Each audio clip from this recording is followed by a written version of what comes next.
మహోత్సవం సందర్భంగా ఇవాళ మొక్కలు నాటే కార్యక్రమం చేపట్టడం జరిగింది.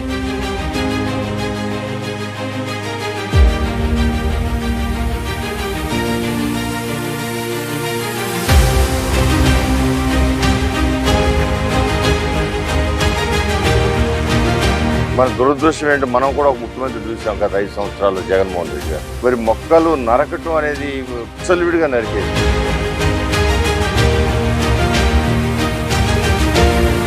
ఆయన ఏ ఊరు వెళ్ళినా మొట్టమొదటి గారికి మొక్కలు నారు. ఆఖరికి విశాఖపట్నం ఎయిర్పోర్ట్లో దిగటా కూడా ఆ బారు ఆయన వెళ్ళినంత బారు కూడా మొక్కలు నరికేది.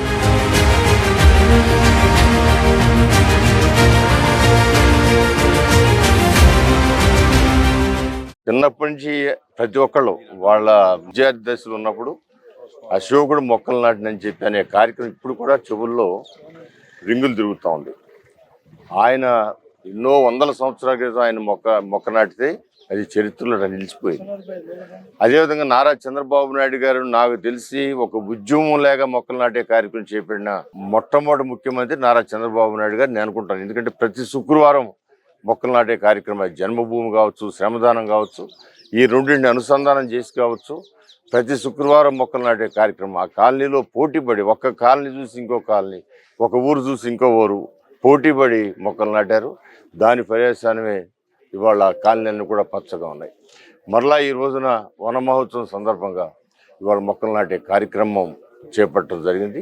మన దురదృష్టం ఏంటి, మనం కూడా ఒక ముఖ్యమంత్రి చూసాం గత 5 సంవత్సరాలు జగన్మోహన్ రెడ్డి గారు. మరి మొక్కలు నరకటం అనేది విచ్చలవిడిగా నరికేయటం. ఆయన ఏ ఊరు వెళ్ళినా మొట్టమొదటి గారికి మొక్కలు నారు. ఆఖరికి విశాఖపట్నం ఎయిర్పోర్ట్లో దిగటా కూడా ఆ బారు ఆయన వెళ్ళినంత బారు కూడా మొక్కలు నరికేశారు.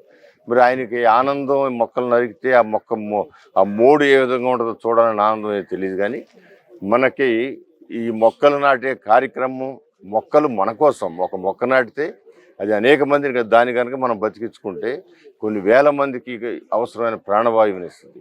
అందువల్ల ఈ మొక్కలు మనకి దైవంతో సమానం. అలాంటి మొక్కల కార్యక్రమాన్ని మనం చేపట్టి మన నగరాన్ని కనీసం 2 నుంచి 4 డిగ్రీలు వేడి తగ్గాలి అంటే ఏకైక మార్గం మొక్కలు నాటమే.